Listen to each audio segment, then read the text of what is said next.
Ladies and gentlemen, please take your seats. We're about to begin our first keynote discussion. Thank you.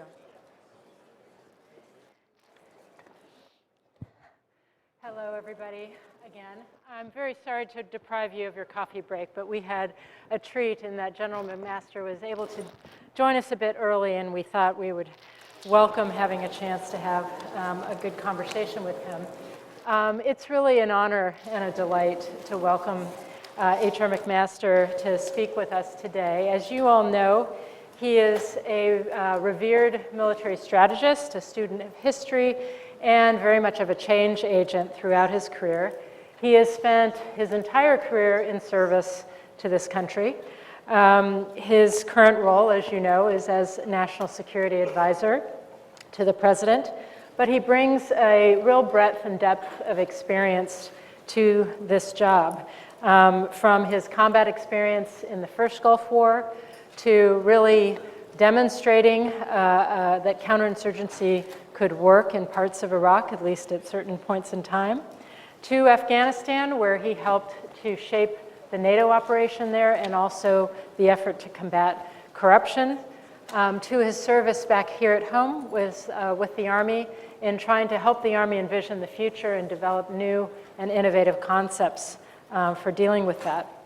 He's also the author of an award-winning book that many of you have read, The Dereliction of Duty, which candidly explores some of the civil-military issues in the Vietnam War. But most importantly, he's a good friend and colleague to many of us here, and again, we're just delighted to have him with us today. So please join me in welcoming General McMaster.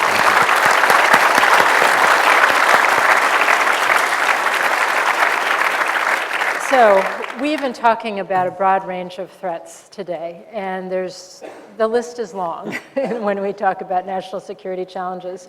So I wanted to start with, from your perspective, what do you see as the most consequential challenges that we face as a nation? Right. Well, thanks, Michelle. What a privilege it is to be here. I love CNAS and the great work that you do, and it's great to see so many old friends here as well. So thank you for the privilege of being with you. Well, it's hard to pick just one threat, isn't it? I mean, it really is. So I think maybe the way to skirt around your question is to group threats together into, I think, two major groups. And these are problem sets, I think, that threaten our vital interests and threaten our security. And the first of these, I think, are hostile nation states and revisionist powers that are challenging the United States and our allies in new ways. And these are revisionist powers on the Eurasian mainland, landmass, that are challenging U.S. power at the far reaches of American power in the strategic behavior that Wes Mitchell and Jakob Griegel have characterized as probing. And I think what they are endeavoring to do is collapse, weaken at least, the post-World War II and post-Cold War political, economic, and security orders, and replace them with new orders that are more sympathetic to their interests. And of course, I'm talking about China and Russia. And in the category of hostile powers, the most immediate threat is the threat from North Korea, which is on the threshold of having nuclear weapons that can target the United States. Because of the nature of that regime, it is a very significant threat and something that we have to resolve. And so the second category, though, are transnational threats associated with transnational terrorist organizations, as we know, that often overlap with transnational organized crime networks. And what makes them particularly dangerous is that they also now have tremendous destructive capability, whether you can see that in a massive mass murder attack in Kabul, or if you see what they've done going back to the mass murder attacks in our own country on September 11th, what some have called the democratization of destruction.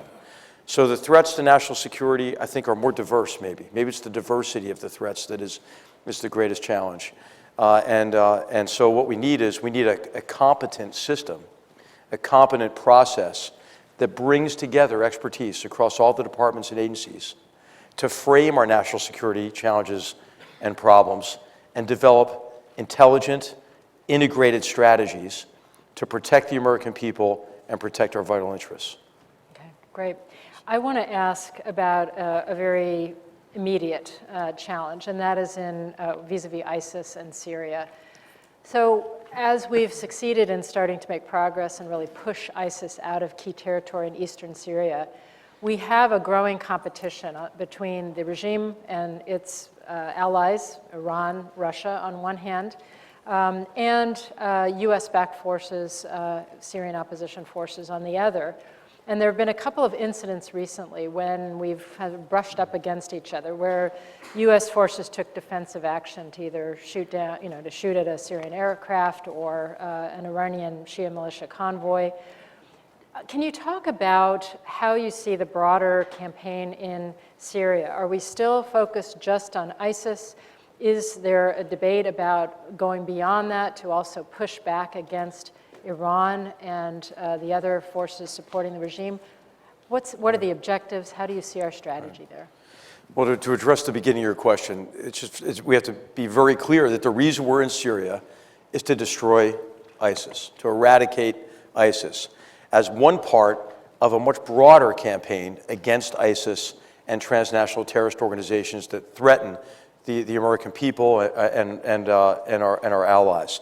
And the aspect that is most relevant to Syria is to deny them a safe haven and support base in the so-called caliphate, which spans parts of Syria, parts of Iraq, and into Afghanistan with ISIS Khorasan, for example.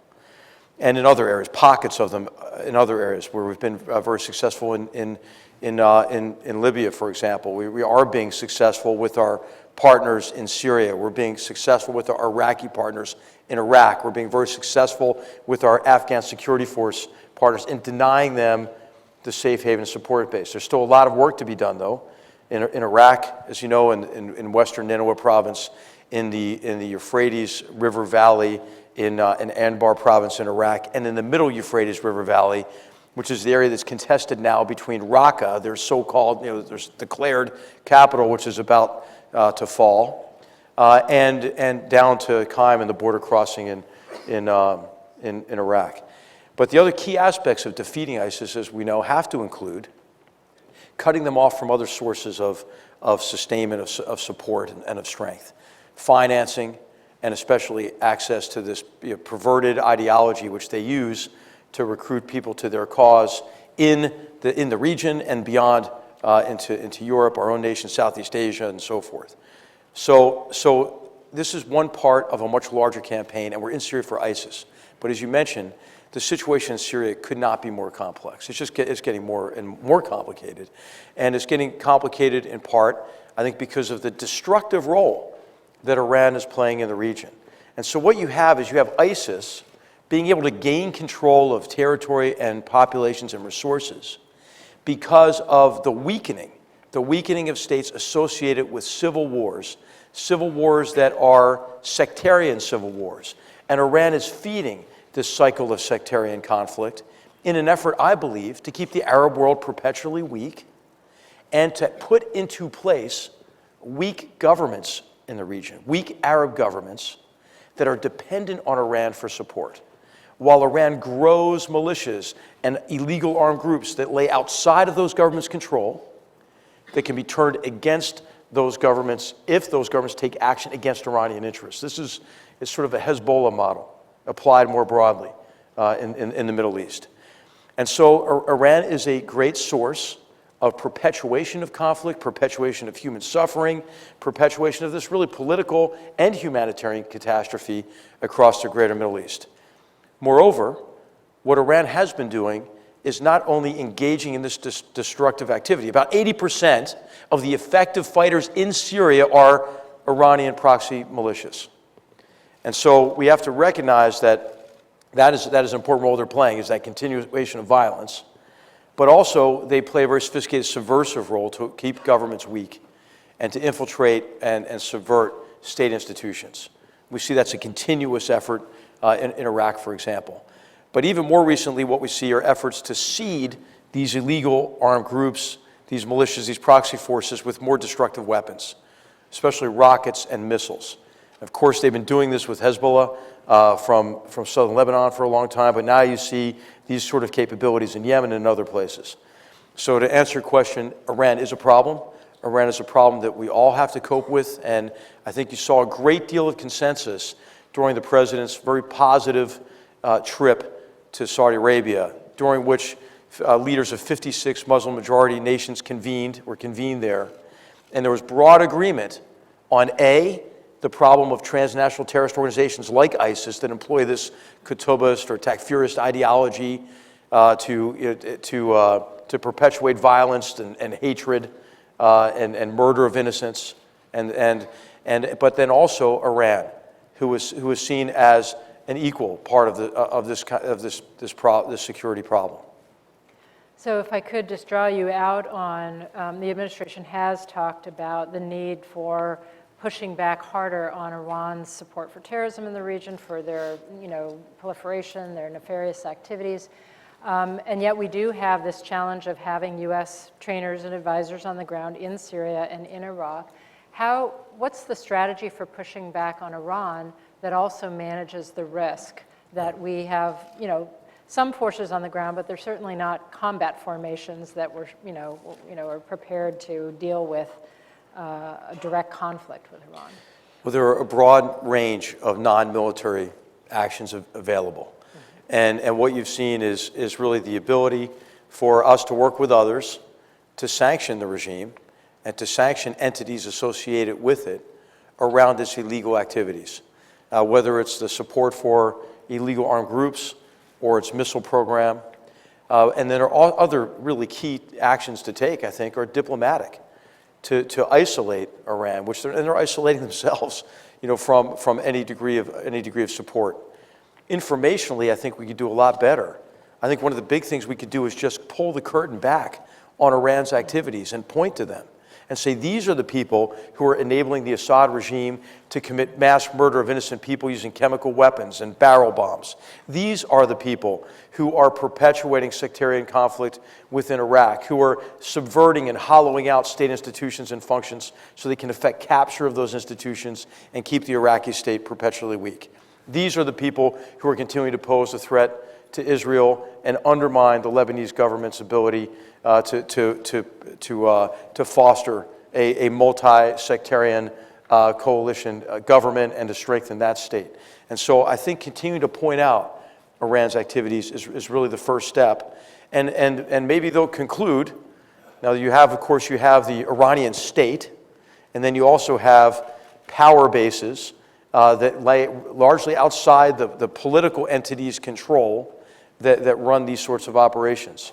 But I think it should become apparent to the Iranian state and the Iranian people that Qasem Soleimani and the IRGC are operating every day not only against their interests, but against the interests of humanity. So if I could take you now all the way over to Asia, to North Korea. I think when we ask a lot of people, what's the threat that's keeping you up at night right now, it's North Korea. Their pursuit of an ICBM capability, their pursuit of the ability to put a nuclear warhead on top of that ICBM. This is a regime that has made it pretty clear that they view their nuclear weapons arsenal as their survival card, that what's standing between them and the potential for a regime change.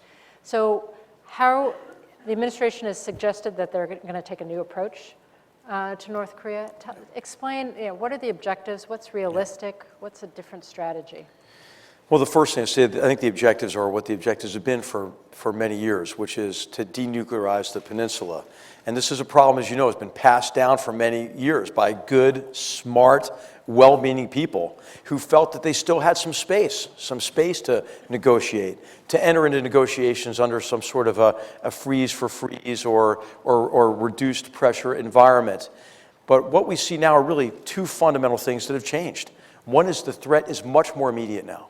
And so it's clear that we can't repeat the same approach, failed approach of the past. And the second is the recognition that previous approaches have not worked. And so the definition of insanity would be to continue to do the same thing and expect a different result. The same thing being entering into some sort of a negotiation prematurely before the North Korean regime has indicated any change in its behavior, entering into long, drawn-out, painful negotiations, that deliver an unsatisfactory agreement that locks in the status quo as the new normal and then allows the North Korean regime to immediately break that agreement and continue with its nuclear program and its missile program. So the president has directed us to not do that and to prepare a range of options, including a military option, which nobody wants to take, right? Because everybody understands that the severe danger of this situation is the threat to the South Korean population who's held hostage. You know, we have President Moon visiting tomorrow to talk about the approach. I think there's been a lot of talk about divergence, but we are very, very closely connected with our allies, our South Korean allies and our Japanese allies in particular. And there's a recognition that there has to be more pressure on the regime. And I think what you'll see in coming days and weeks are efforts to do that, because what everybody wants is to resolve this without a military conflict. A big part of this is determining the degree to which China is willing to help.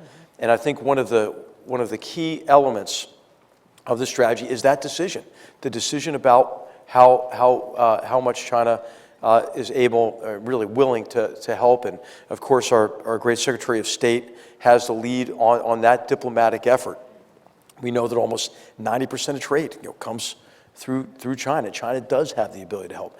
3 key points that came out of the very successful summit with President Xi at Mar-a-Lago, between President Trump and President Xi, were three significant points that I think demonstrate a shift in Chinese thinking, and we have to wait to see the degree to which they can act on that shift in thinking. The first of these is that the North Korea problem is not a problem between the United States and North Korea. It's a problem between North Korea and China and the world.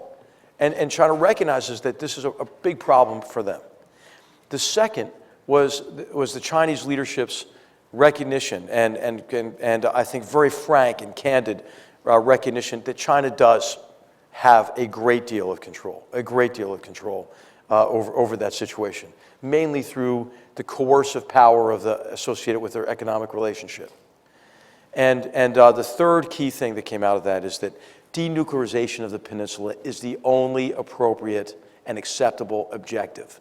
No freeze for freeze and trying to put the monkey back on our shoulder by saying this is really an issue between you and North Korea. So there are prospects, I think, for a different approach.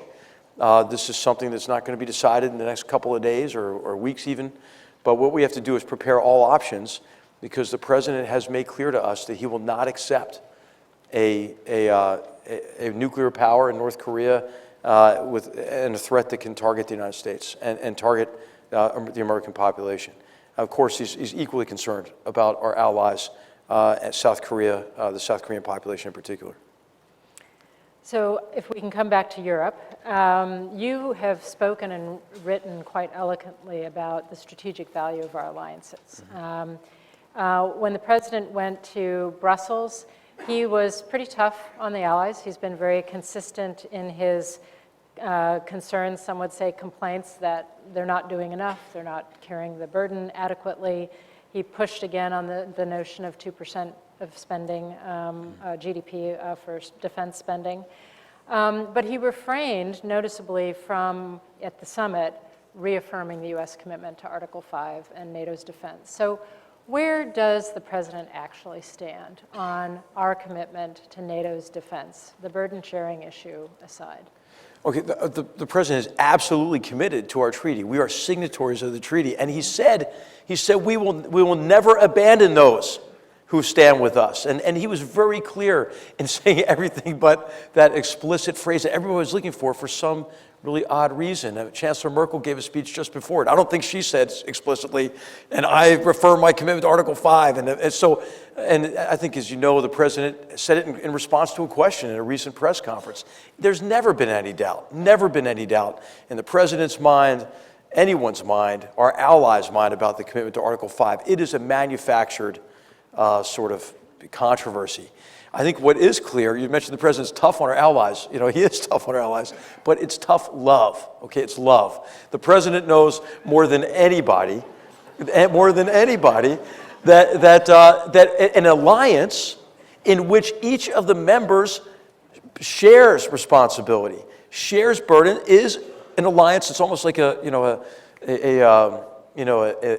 true or false choice, A or B choice. Is it stronger or weaker than an alliance? In which the members don't share the responsibility and burden. Of course, the alliance is getting stronger because of President Trump's call on each of our allies to share responsibility. One of the reasons the president, among many reasons, the president is traveling to Poland next week is to thank a NATO ally for meeting the goal of 2% of GDP committed to defense. Many others are doing the same thing. The president recently hosted Romania, who's also meeting that goal of 2% from the Wales conference. And so I think that those who say the president is weak on alliances, heck, the president's making alliances stronger. So just to push back a little bit on the notion of a manufactured crisis, when it comes to reassuring allies, a lot of this is how do they perceive things? How are they feeling? How are they receiving the message? And I can tell you that they are not feeling very loved at the moment. They're feeling the tough part, but not the love part. So if that's really, truly the president's stance, I mean, you mentioned the trip to Poland. He has the G20 coming up.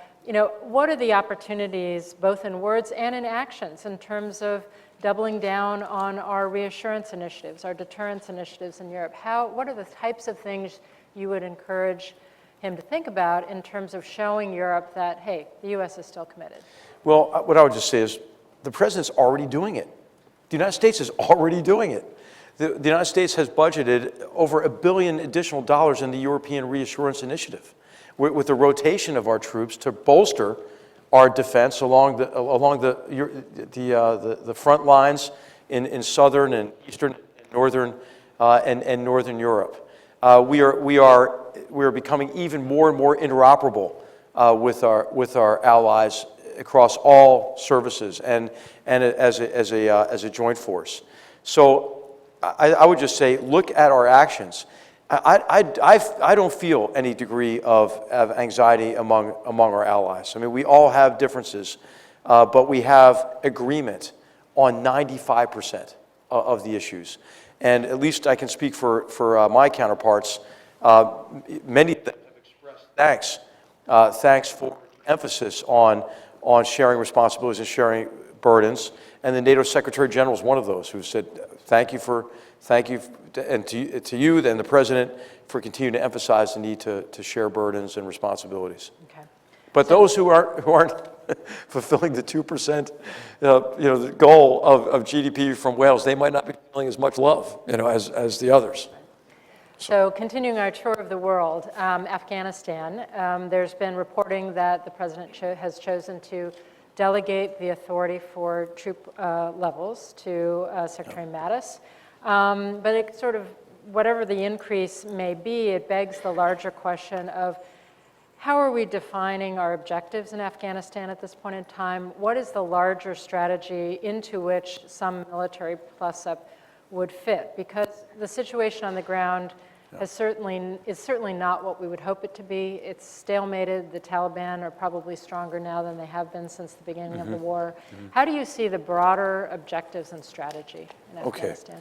So it's a great question. Okay, so what we see as objectives in Afghanistan, I think it's clear that these are objectives shared by all of our partners who are involved in supporting the Afghan government and the Afghan people, is to deny a terrorist safe haven and support base, a safe haven and support base that we know was already a support base used geographically or used to attack our own nation on September 11, 2001.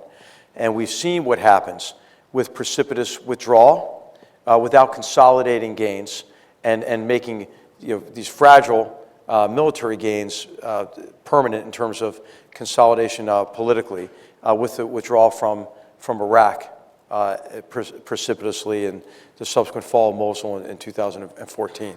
So So what's required is to deny terrorist safe havens and support bases, and that's a key element of the President's broad approach against transnational terrorist organizations. Now, to do that, I think what we have to do is address deficiencies in the strategy that are exposed by your interaction with determined enemies, right? War does not ever progress linearly. And I think what the Taliban and their sponsors have taken advantage of are disconnects between what we're doing militarily and what we're trying to achieve politically. Saying to the Taliban, hey, let's talk with you about some kind of a political resolution to this conflict, but we're leaving. I mean, how does that work? You know, and let's come to a political solution, but you're winning militarily in part, or you're making gains militarily in part because we've disengaged from the conflict prematurely. So the key thing is nobody's questioning the fact that this is an Afghan fight. We have to become more effective militarily at supporting the Afghan forces, who had 6,700 Afghan soldiers killed in action last year. 6,700. So that should give you no doubt about their determination. What we require is an effort to be able to support them better. The Taliban have also taken a lot of losses, and so they even though they've made gains, the Taliban are not invincible either. The key is more effective military operations led by the Afghan security forces, Afghan army and security forces broadly, police and so forth, but more effective support for them. But the key is to connect what we're doing militarily to what we want to achieve politically. And that takes really, I think, 4 main areas of focus that the President has asked us to look at. He said, don't look at this myopically, develop a regional solution that takes into account all of the regional aspects of the conflict. The second is to ensure that Afghan forces are effective militarily, but also are getting on a path to becoming stronger institutionally, such that they can shoulder more and more of the burden of the conflict and become stronger against the regenerative capacity of the Taliban, which lies across the border in Pakistan.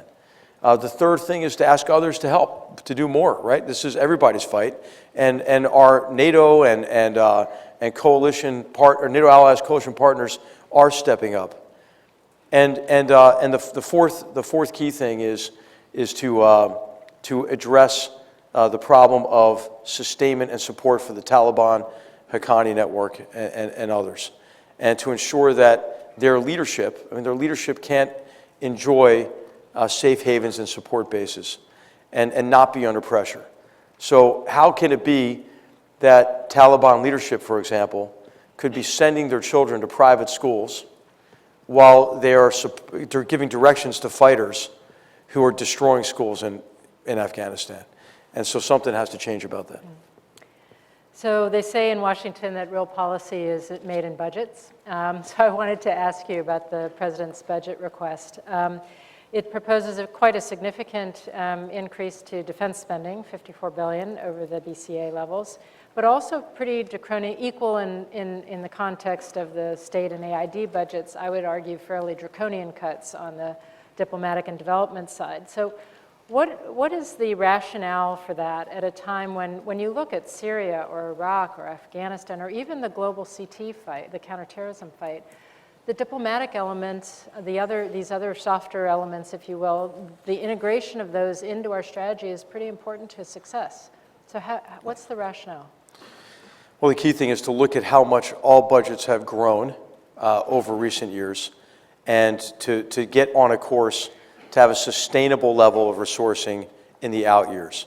And so each of the heads of the departments and agencies are making the assessment based on the President's budget on how they get to that sustainable level of funding over time.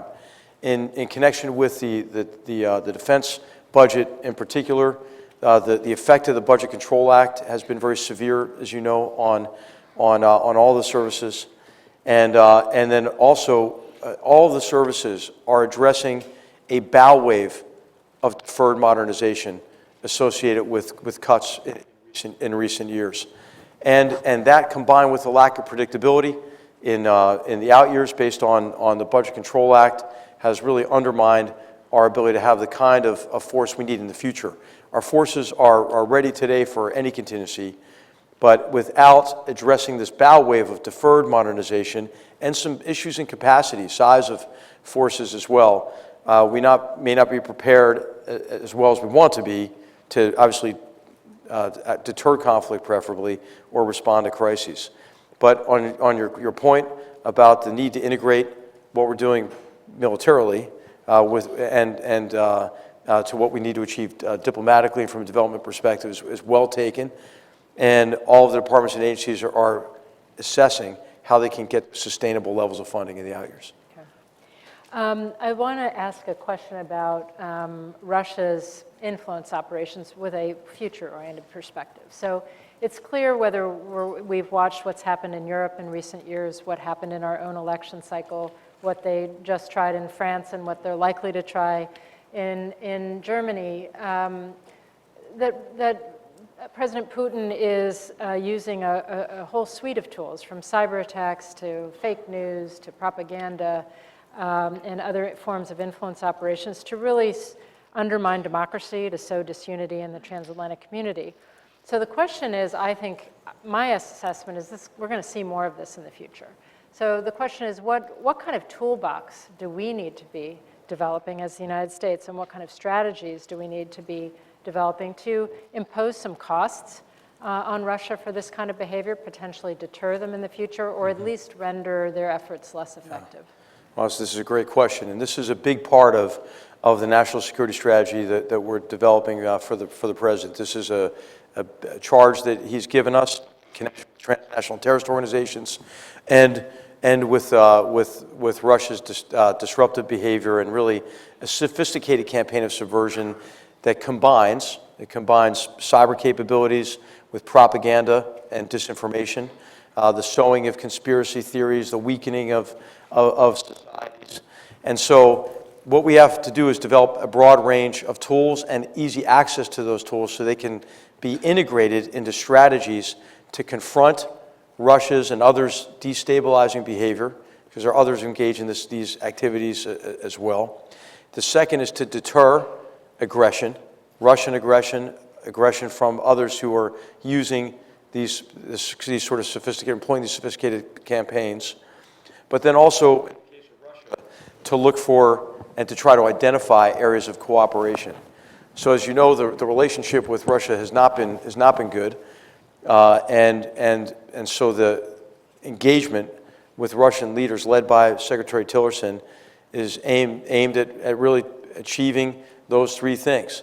And so we'll see where it goes. But you're absolutely right that we have to become more effective at competing and against adversaries, at confronting them, not just on physical battlegrounds, but on battlegrounds of perception and information in cyberspace, through illicit financial and other illicit flows, the use of organized crime networks. And this is a big area of focus for us. And our transnational threats team is working across all the departments and agencies to not only craft strategies to cope with this, but we're already implementing key decisions on how to compete more effectively.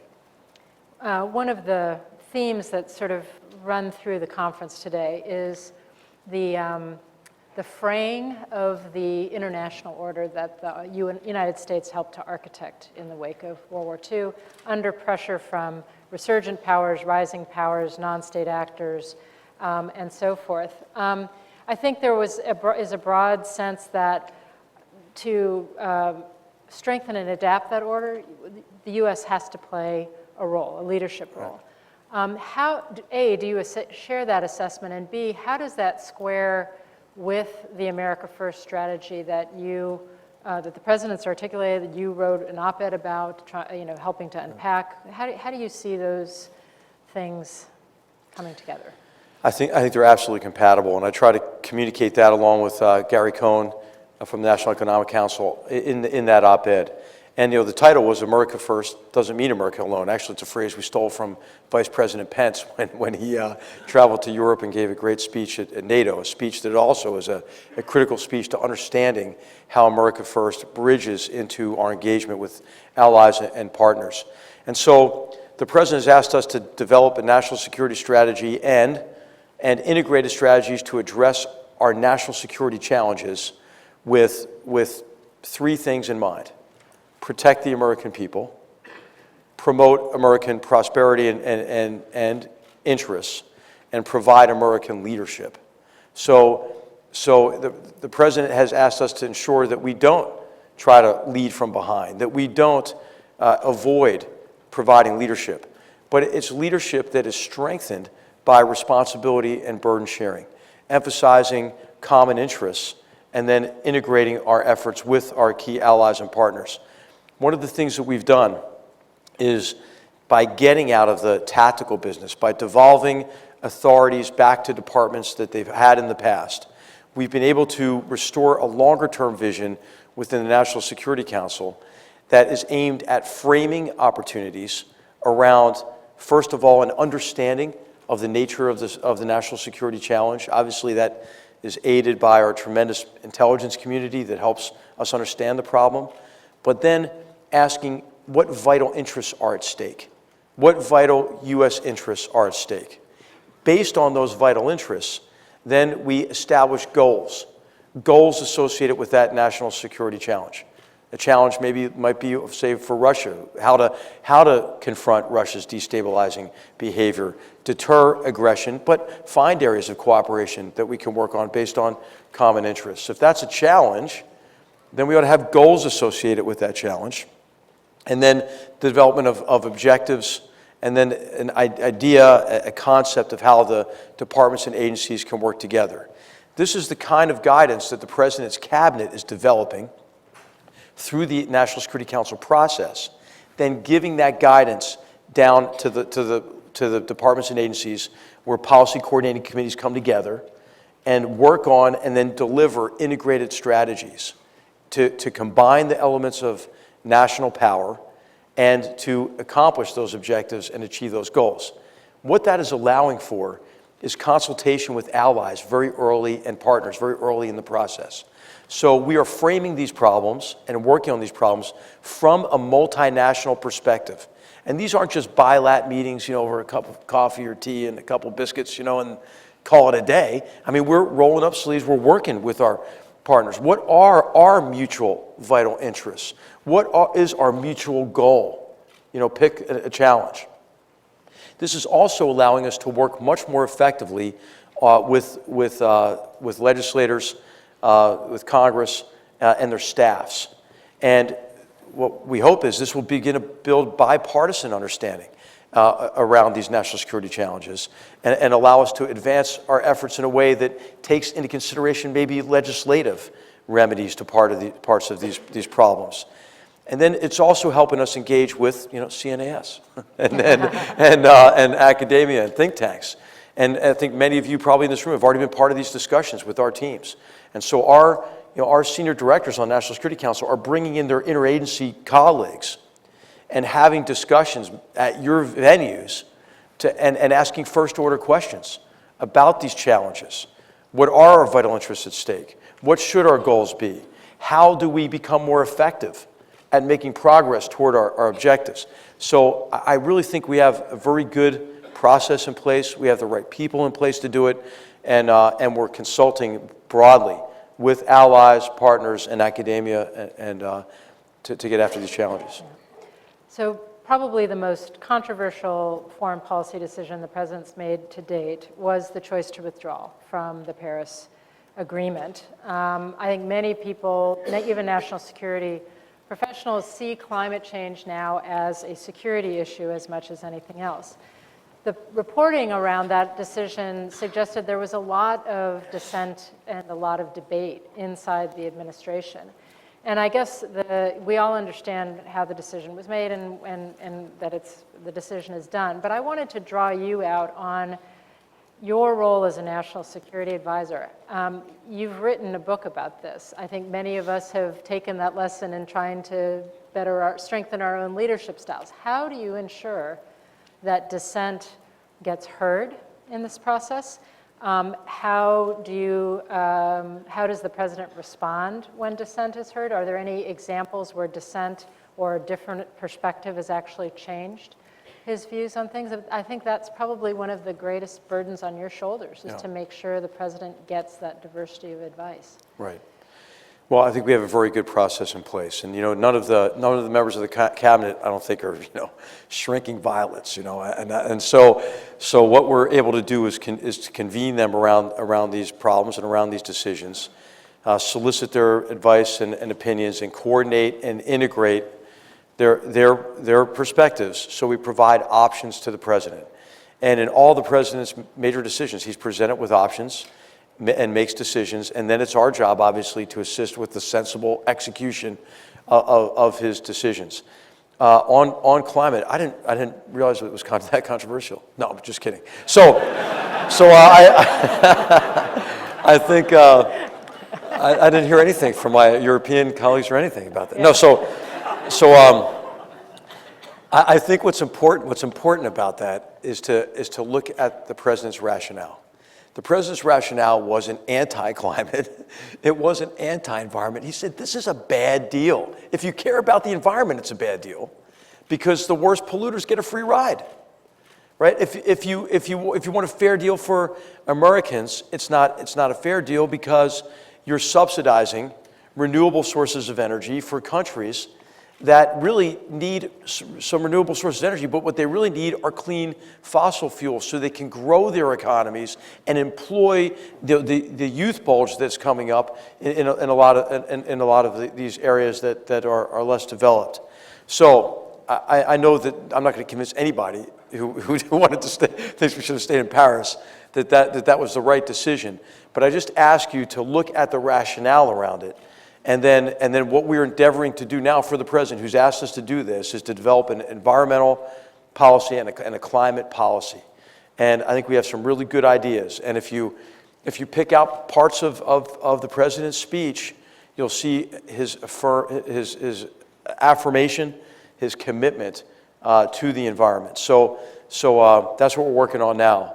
And this will be obviously something that will continue to be a point of disagreement with a lot of our allies, and the president's called them right away, some of our closest allies right away, who he had discussed this with prior to the decision, and they didn't like it. They told him they didn't like it, but what they emphasized with him is that we respect your decision, and that we will continue to work together on those 99% of the things that we do have agreement on that are crucial for us to work on. And also that, if you define that 1% as Paris, Paris does not equal all of environmental concerns, all of climate concerns. And we'll continue to engage and work with our allies on those as well. Well, I know that we would love to dive deeper on this and many other issues. Me too. But you have a daunting inbox to get back to. So we are just so grateful for you being so generous with your time, having such a candid conversation. Please join me in thanking General McMaster. Thanks. Thank you. Thank you. Thanks, Michelle.